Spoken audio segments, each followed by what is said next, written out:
जय जगन्नाथ आपण मानक प्रज्योतिष वाल को स्वागत। पौष मासर अमावास्या को बौल अमावास्या बकुल अमावास्या कह जाए। यही बौल अमावास्यार महत्व बहुत अधिक रही। यही दिन बौल को पूजा करा जाए बा आमे वृक्ष को मध्य पूजा करि थाउ।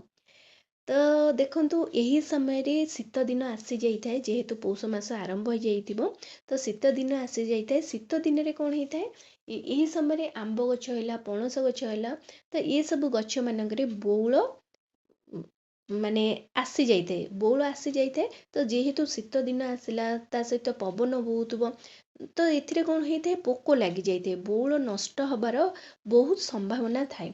तो तेणु यही दिन रे माने गोटे मान्यता रही आसी गोटे विश्वास रही आसी यही दिन रे यदि आमे गछ को पूजा करुचे बौल को पूजा करुचे ताहले से बौल सबु फल रे परिवर्तन होता है आ बहुत सारा फल गछ देई थाए।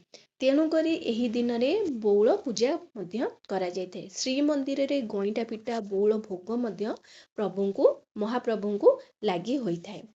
घरे घरे गईठा मंडा पिठा खीरी खेचुड़ी तैयारी होता है। ए दिन बौल अमावास्या आपण कौन करें देखु बौल अमावास्या दिन आपण घरे जदि आंब गछ अच्छी विशेषकर आंब गछ को से दिन पूजा करा जाए तो आंब गछ मूल आपण कौन करें टिके भल भाव में प्रथमे ताकू सफासुतरा करदेवे तापर से टिके गोमय टिके भलसे पोछी देवे। गोमय पोछी सारा पर आपन सेठी मुरुज पकेबे आपनकर सुविधा अनुसार आपन मुरुज पकेबे। तापर आपन कौन करेंगे घरे गईठा पिठा प्रस्तुत करेंगे। सकाळे से गईठा पिठा को आपन कौन करेंगे भगवान को पाखरे मध्य घरे जो ठाकुर पाखरे आपन कौन करेंगे गईठा भोग लगे पारिबे किसी असुविधा नहीं। तापरे आपण कौन करेंगे से गछ मूल आंब गछ मूल आपण कौन करेंगे मुरुज पके सारा पर सेठी दीप धूप गईठा पिठा फूल झुणा नहीं करी जिबे। तापरे मुरुज पके सारा पर आपण कौन करेंगे से गईठा पिठार भोग टिके प्रथमे चलु बुलेबे तांको अर्पण करेंगे।